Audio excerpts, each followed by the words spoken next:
Power, loyalty, fear.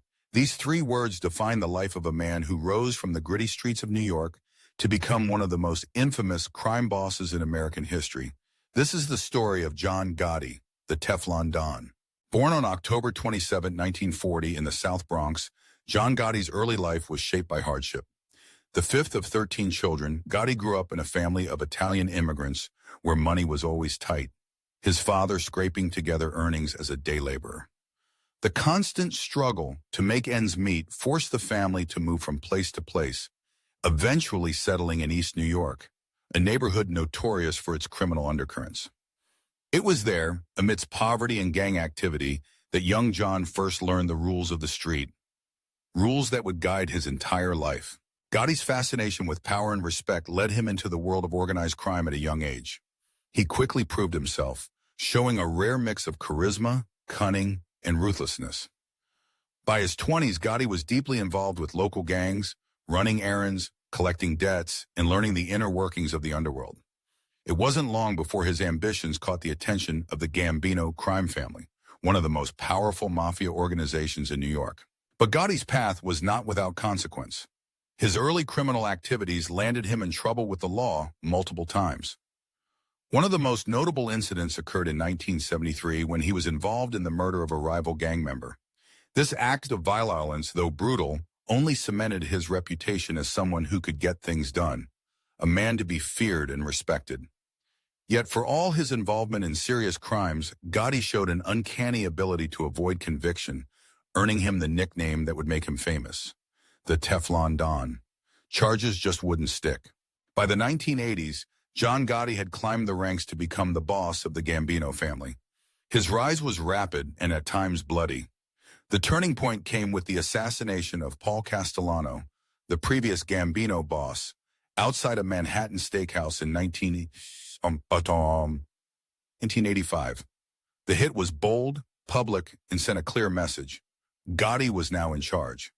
Under his rule, the Gambinos flourished, controlling lucrative rackets in construction, gambling, loan sharking, and labor unions. Gotti's leadership style was a blend of old-school mafia traditions and personal charisma.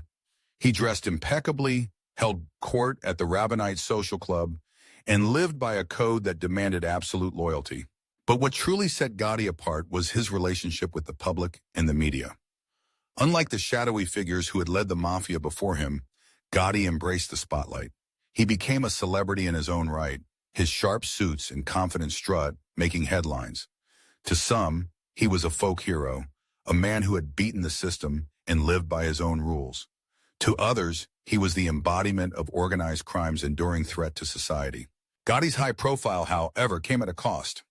Law enforcement agencies, determined to bring him down, dedicated enormous resources to the task. Undercover agents, wiretaps, and informants were all used in a relentless campaign to gather evidence. Still, the Teflon Don seemed untouchable. Trial after trial ended in acquittal, leading to speculation that witnesses had been intimidated or jurors bribed. The public watched in fascination as Gotti walked out of courtrooms time and again, smiling for the cameras. Behind the scenes, though, cracks were beginning to show. The very visibility that made Gotti a legend also made him a target. The FBI's persistence finally paid off when they managed to turn Gotti's underboss, Salvatore "Sammy the Bull" Gravano, into a government witness. Gravano's testimony provided the inside details investigators needed to finally break the code of silence that had protected the mafia for generations. In '92, after years of investigation and surveillance, John Gotti's luck ran out. He was convicted on multiple counts, including murder, racketeering, and conspiracy. The verdict marked a turning point in the fight against organized crime. For Gotti, it meant life behind bars at the United States Penitentiary in Marion, Illinois, a stark contrast to the lavish lifestyle he had once enjoyed. Even in prison, the legend of John Gotti endured. He continued to command respect from his followers, but his health began to fail. On June 10, 2002, Gotti died of cancer, ending an era but leaving behind a legacy that continues to fascinate and disturb. Gotti's story is, in many ways, a reflection of the American underworld itself, a world where ambition and violence often go hand in hand, where loyalty is both a shield and a weapon, and where the line between criminal and celebrity can blur in the eyes of the public. For all his crimes, Gotti remains a figure of enduring intrigue, a man whose life story raises uncomfortable questions about power, justice, and the nature of fame. Today, the name John Gotti conjures images of sharp suits, smoky back rooms, and the dark allure of organized crime. His rise and fall are reminders of a time when the mafia wielded real power in American cities, and when one man's relentless pursuit of respect could shake the foundations of both the criminal world and the justice system. As we look back on the life of the Teflon Don, we are left to wonder, was John Gotti a product of his environment or the architect of his own destiny?